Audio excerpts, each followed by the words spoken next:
Ito ang inyong monthly Meralco Advisory.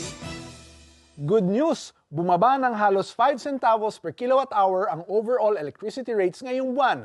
Tanging generation charge at taxes lang po ang tumaas, pero nahila naman po pababa ng ibang charges ang overall rate. Nakatulong din ang mga hakbangin ng Meralco, Maita. Anong mga hakbangin, Joe? Sinikap ng Meralco na madagdagan ng power supply at power suppliers. Dahil dito, nabawasan ang pagkuha ng kuryente sa WESM. Patuloy na nakikipagtulungan ng Meralco sa DOE, ERC at mga generation companies para masiguradong sapat ang supply ng kuryente sa mga darating na buwan. Joe, saan ba napupunta ang binabayad natin sa ating bill?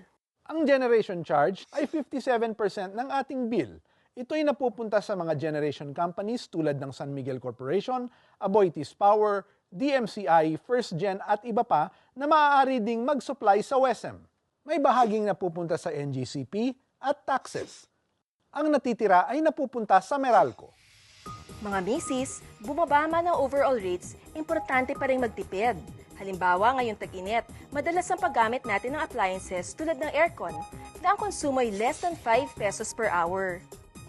Pero kung ilalagay natin ang thermostat sa medium imbis na pinakamalamig na setting, mas makakatipid tayo. Abangan ang susunod na Meralco Advisory.